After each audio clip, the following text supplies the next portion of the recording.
nas estomatites, a afta, ou úlcera aftosa recorrente, tem gente que prefere chamar de UAR, né? Parece mais chique chamar de UAR, mas enfim. A afta tem uma questão importante que às vezes a gente esquece, que é uma lesão que ela tem 3 manifestações clínicas clássicas. A afta menor, que é aquela que aparece de forma mais corriqueira, a afta maior, que é a chamada afta de Sutton, e a afta herpetiforme. Existe um trabalho muito importante da nossa parte aqui, como cirurgião dentista, de educar a população que nem tudo que acontece na boca é afta. De uma maneira geral, as pessoas chamam qualquer úlcera, qualquer alteração na boca, às vezes inclusive alterações proliferativas exofíticas, como se fossem aftas, considerando a afta como sinônimo de lesão na boca, como sinônimo de estomatite. E isso repercute também na nossa maneira de trabalhar, na nossa maneira de encarar as doenças e as patologias. Então a gente sabe que a afta é uma alteração que ela não tem cura, mas ela tem tratamento. E no momento que você não trata as aftas dos seus pacientes, você primeiro está abrindo mão de mercado de trabalho, porque ele precisa abreviar esse período, ninguém quer ficar 14 dias com dor ou com lesão, e aí ele vai acabar sendo tratado ou por um colega ou até pelo balconista da farmácia. E outro aspecto muito importante, então, é dessa conceituação profissional, dessa valorização que a gente interpretar de maneira adequada as doenças que acontecem na nossa área de trabalho. Então, isso é uma patologia autoimune. Os linfócitos se confundem e atacam as células da camada intermediária do epitélio.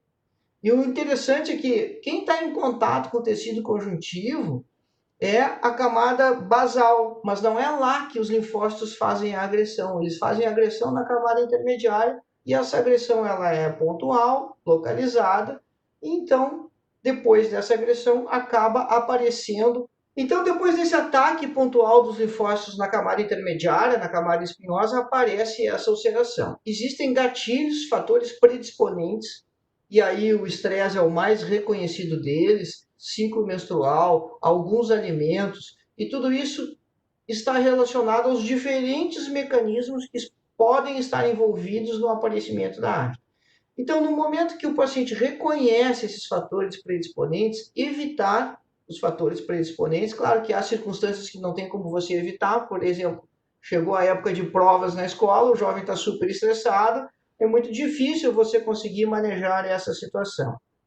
Mas em outras circunstâncias, tipo alimentos, então você evita esses alimentos que atuam como fatores predisponentes, porque o que se acredita é que eles devam ter algum antígeno específico, e esse antígeno específico, em contato com a mucosa bucal, dá esse gatilho para o desenvolvimento das lesões. Então, a afta menor, ela é classicamente descrita como uma úlcera crateriforme, de fundo amarelado, fibrinolítico, limitada por um halo eritematoso. E, na verdade, é a hiperemia aqui. Fazer uma biópsia de afta é extremamente inespecífico. Nem tem uma caracterização microscópica que possibilite o diagnóstico. Então, o diagnóstico dessa lesão é eminentemente clínico.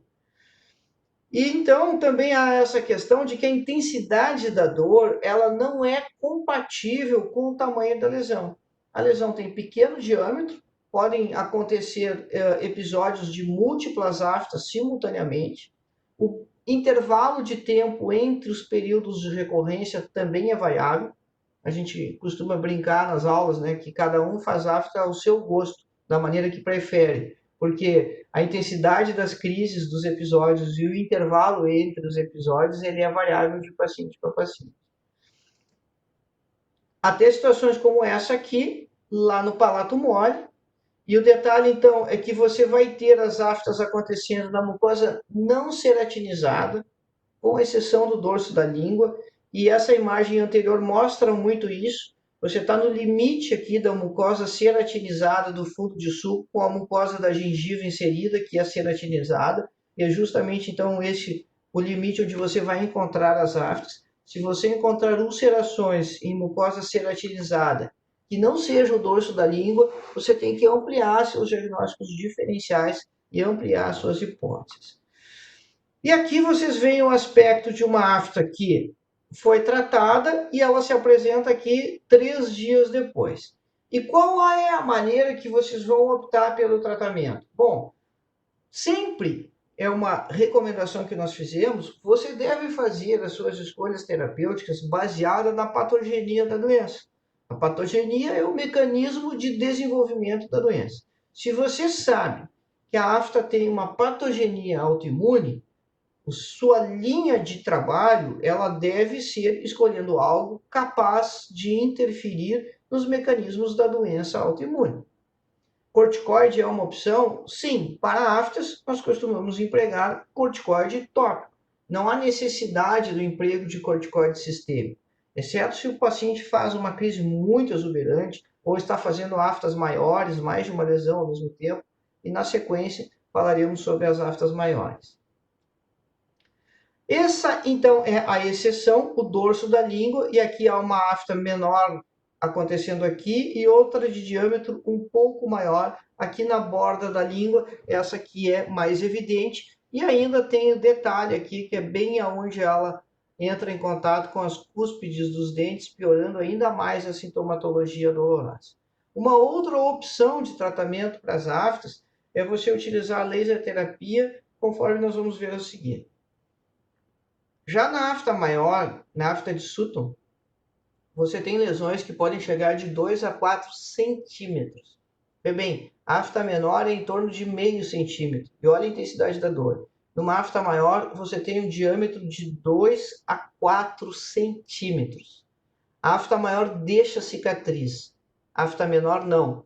Essa área de fibrose aqui na mucosa jugal é onde o paciente já teve episódios prévios de aftas maiores aqui e ficou a cicatriz da lesão. E aqui você tem uma aberta aqui em franca atividade. E outro detalhe clínico extremamente relevante é que essas lesões duram de 4 a 6 semanas. Imagina se uma afta pequena, durando 2 semanas, já traz todo um transtorno e um comprometimento para a qualidade de vida do paciente. Essa que dura um mês e meio, e que também é extremamente dolorosa, acaba com qualquer sujeito.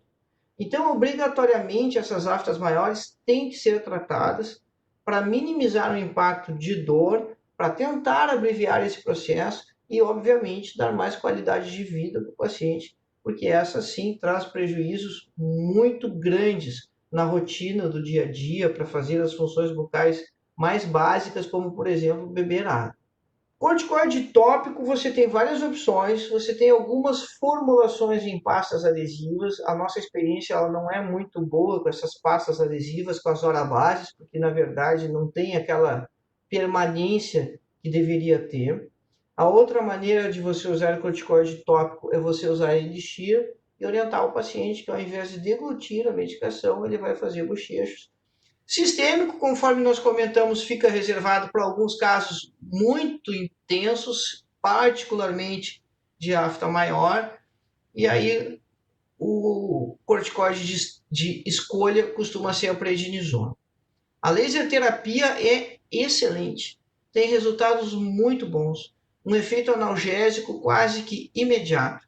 É necessário fazer a aplicação no centro da úlcera e em 4 pontos no entorno da úlcera do laser vermelho. Você pode aplicar aí 2 joules em cada um desses pontos, dependendo da potência da programação que o aparelho possibilite fazer. No momento que você escolhe outra medida terapêutica que não esteja nessa linha, você tem que manter então esse raciocínio se você acredita estar trabalhando na patogenia do processo, no mecanismo de desenvolvimento da afta. Porque talvez não exista outra alteração que tenha tantos remédios caseiros como as aftas. E como a lesão acaba curando num prazo de 10 a 14 dias, as pessoas acreditam que o que curou foi o remédio caseiro que foi utilizado. Mas, na verdade, o que curou foi o tempo, foi a história natural da doença. Então, a nossa preocupação tem que ser de abreviar verdadeiramente esse processo, de modo que o paciente tenha conforto, porque não vai ter dor, porque a crise vai durar menos e porque as crises elas vão ser mais espaçadas. Enquanto isso está acontecendo, o manejo terapêutico está acontecendo, uma recomendação que ajuda, dependendo da posição da afta, é utilizar anestésico tópico, anestésico em pomada, xilocaína em pomada, para anestesiar a afta durante a alimentação e durante a escovação bucal. Dependendo de onde essa afta está localizada, o paciente vai ter dificuldade de escovação por causa da dor, não vai escovar direito, e aí você, em pouco tempo, vai ter gengivite instalada, acaba tendo um outro problema que é resultado da presença da afta. Esses são casos, um exemplo de um caso que está sendo utilizada a laser terapia, então no manejo, né, aqui está a aplicação do laser. O ideal é que isso seja feito, se possível, diariamente, não dia sim, dia não, dia sim, dia não. A questão aqui de o paciente ter que comparecer às consultas, a aplicação do laser na afta ela é muito rápida, mas, enfim, é um transtorno necessário para que se tenha um bom efeito. E isso também deve ser feito o mais brevemente possível. Quanto mais tempo de evolução a afta tiver, menos resultado nós teremos com o tratamento. Então, se a afta iniciou há um dia ou dois, esse é o momento ideal para se fazer a laser terapia. Pode haver circunstâncias que as coisas não estão evoluindo adequadamente. Você está fazendo um manejo e elas estão durando mais tempo, ou o paciente está fazendo episódios muito recorrentes, e nessas circunstâncias a afta merece investigações adicionais. E essa investigação adicional, ela inclui você descartar deficiências nutricionais.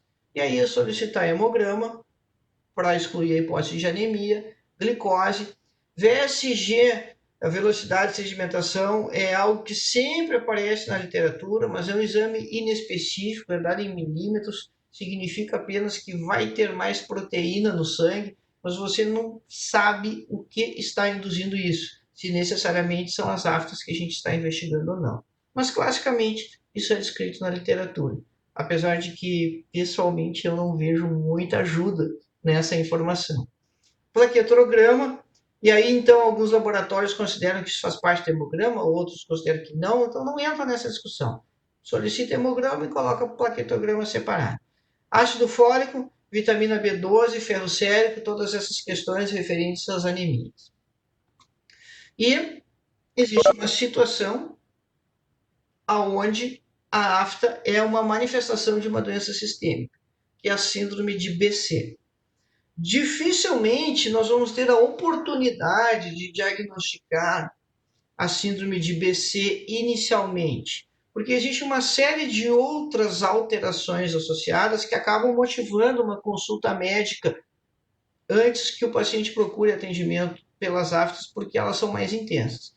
Então você vai ter a ocorrência de úlceras na boca, que no caso são as aftas, nos olhos e na genitália. Também aparecem lesões cutâneas, lesões pontiformes avermelhadas, lembram picadinhas de mosquito. Esse paciente tem artrite associada, um pacote de alterações autoimunes. Ele pode fazer trombos frequentes e ainda tem cefaleia crônica. Então, com todo esse conjunto de alterações, por isso que usualmente o paciente acaba procurando ajuda médica. Mas, de qualquer maneira, a gente precisa conhecer, saber isso, estar antenado, não só para fazer o diagnóstico em primeiro momento, se for o caso, mas também para tratar as aftas. Então, esse é um exemplo de uma paciente com síndrome de BC. Veja que ela está fazendo aqui uma afta na borda da língua e, simultaneamente, está fazendo outra aqui na comissura. E para cá tinha outra. Então, múltiplas aftas. Essa aqui é a lesão cutânea, a lesão em pele. Então, essa pápula avermelhada. O paciente pode apresentar múltiplas dessas pápulas aqui. Essa aqui está perto do pulso. O que mais que a afta pode estar relacionado? Pode estar relacionado à doença de Crohn. A doença de Crohn é uma doença autoimune que afeta todo o trato digestivo, vai ter ulcerações no intestino, enfim. E aí, como a boca está na ponta do trato digestivo, também pode aparecer aftas na doença de Crohn, mas também é uma patologia que normalmente ela é grave, ela é intensa, é um paciente que vai procurar ajuda médica. Mas são as duas circunstâncias onde assim, a afta pode sair do tradicional, né? Sair do usual e a gente identificar situações de outras alterações que promovem essas áreas.